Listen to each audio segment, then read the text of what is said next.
Hello, what's up everyone? Kamusta kayo mga kabroom? Thanks for visiting my channel. My name is Alvin at ito ang Vin in Broom.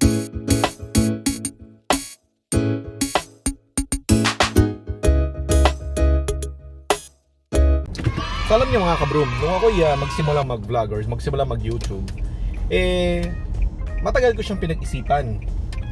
Matagal akong nagpatumpik-tumpik. Makikita niyo siguro sa kauna-unahan kong vlog na sinabi ko na parang mga 2 months, 3 months yata ako na nagplano kung ano ba magiging plano pat ako. Siguro it slowed me down. It prevented me from starting soon. Pero one of the advantages really na dinulot nun sa akin, I was able to start with the end in mind. Ibig sabihin, nung ako'y nagsimula, make sure ko kasi na bago ako magsimula, meron akong target, meron akong end game. I have the end game in mind. I started with the end game in mind. Ano ba ang gusto kong ma-achieve sa aking pag-YouTube? Ano ba ang gusto kong kahihinatnan in the long term? And I know where I'm gonna start, but I just want to make sure I know where I want to end with and how will I get there. So nung ako'y mag-YouTube kasi, ang gusto ko talaga sana mangyari is eventually kapag lumaki yung channel is it will be it will be a passive source of income. It will be a passive activity that I don't have to be actively involved with. So mga objective ko talaga dati is first of all ma-monetize, have a steady and loyal subscriber base na manonood sa mga videos mo, magkaroon ng video na i-reward ni YouTube ng favorable na search engine optimization features para may suggest ka sa iba, mag-appear ka sa mga searches. So yun yung target ko, yun yung aking end game, yun ang aking target sa aking pag-YouTube, para eventually maging passive source ng income without me having to be working so hard for it. Wala yung kaibahan sa halimbawa ikaw nanliligaw. Kung ikaw nanliligaw ng isang babae, syempre alamin mo ano bang objective mo, bakit mo ba siya liligawan? Seryoso ka ba sa kanya? Ito ba yung dahil attracted ka lang sa kanya, o nakikita mo siya dahil nakikita mo sa kanya siya yung klase ng babae na gusto mong mapangasawa, o lalaki na gusto mong mapangasawa balang araw? Kasi tulad nung pag-YouTube, kung gusto mo siyang gawin na pangmatagalan, kailangan you have to look long term, you have to plan ahead, you have to set your targets. So similar sa pakikipagrelasyon, na kung ikaw ay seryoso sa pag-YouTube or kung ikaw ay seryoso sa relasyon, you have to look in the long term. This love has been tested by distance and time. Diba? Ang gusto mong ligawan ay yung babae na wife material, yung kakikita mo ng potential na mapangasawa, or kung babae ka, yung may kakikita mo ng qualities and characteristics ng isang responsible na asawa. Ang totoo niya, niligaw ko pa lang siya. Naisip ko na siya yung klase ng babaeng napakasarap maging asawa. Which reminds me na anniversary namin ng aking asawa. Yung asawa ko, 20 years na kaming, it's our 20th anniversary. So we've been together for 20 years, but 9 years as a married couple. Maaga kami nagsimula. She's one of the earliest commitments that I committed myself to at an early age. So ngayon mga kabroom, anniversary namin mag-asawa. Ito ang aming 20th year anniversary. 9 years as married couple. So 20 years na kami magkasama ng misis ko. 11 taong magkasintahan.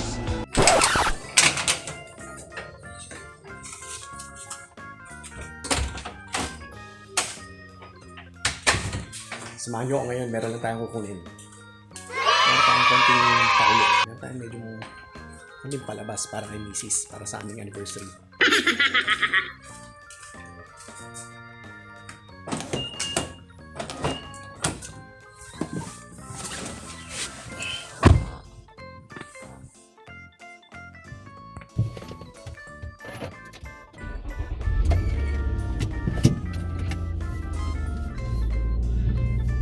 So samahan nyo, pipikapin lang natin yung ating bouquet of flowers tsaka chocolates para kay misis. Yun.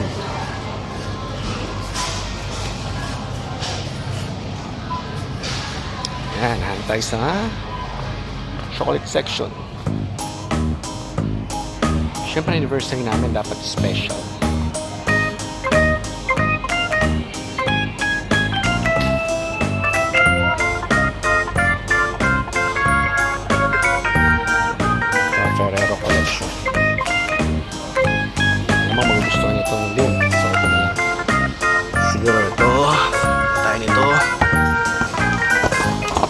Tsaka isang Ferrero.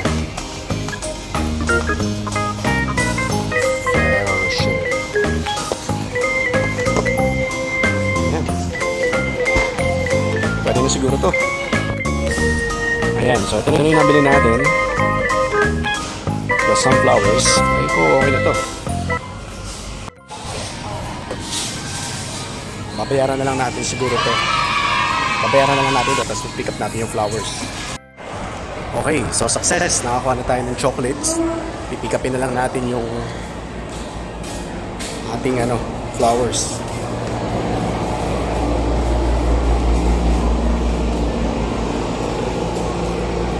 Tayo na part.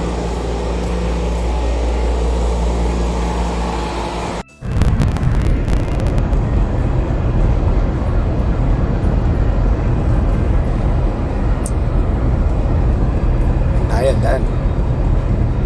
Tingnan lang natin. Okay, on the way na tayo para pick upin yung ating flowers. Kinuha natin yun in-order natin yun ng Thursday para ma-pick up natin ngayong Saturday. Sana maganda siya. Okay, dito na tayo. Claim natin yung flowers. Dito na tayo sa flower shop.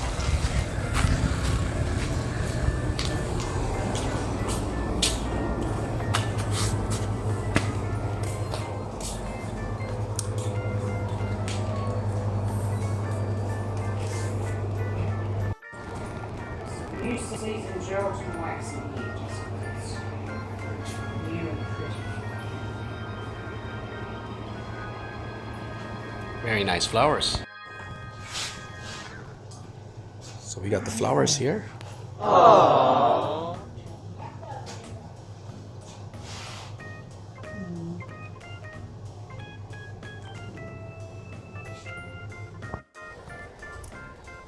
So we've got the chocolates and the flowers. We're ready to surprise her.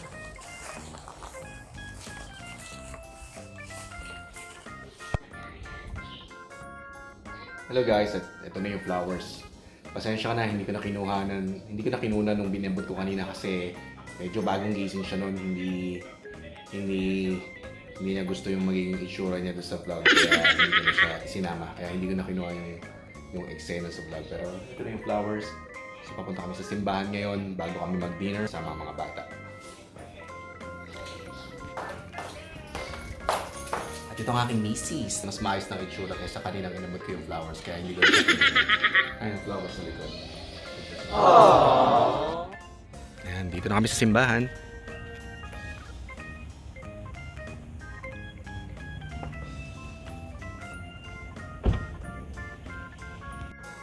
Ayan, so tapos na kami magsimba. Kakain na kami ngayon for dinner. Punta na kami sa restaurant. Myself?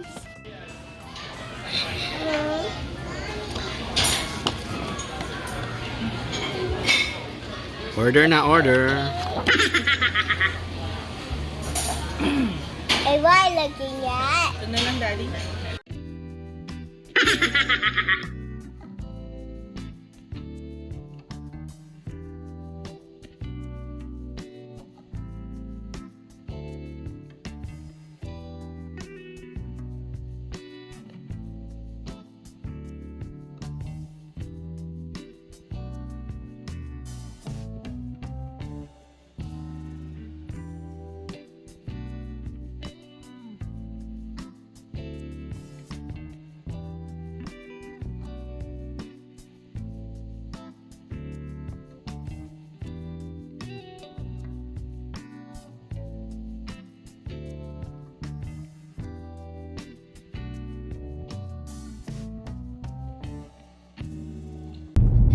Sana nagustuhan niyo yung analogy na ginawa natin tungkol sa pag-YouTube at sa pakikipagrelasyon naman. At applicable din yung ganong thinking kapag ikaw ay nagpa-plan maging YouTuber in the long term. So kung ikaw ay nag-iisip pa lang, although it's important that you start as soon as possible, you have to start with the end in mind. You have to set targets when you start. You have to look in the long run. You have to look in the long term. What do you want to achieve in the long run? And everything that you're doing from start should be leading you towards achieving that target or that goal in your YouTube journey long term. At dito ko na siguro tatapusin tong vlog ko na to. Kung bago kayo dito sa aking channel, please don't forget to subscribe and hit the notification bell para ma-notify kayo sa mga future videos ko. At laging tatandaan, like, share, and comment lang para tuloy-tuloy ang kwentuhan. And I will see you on my next video.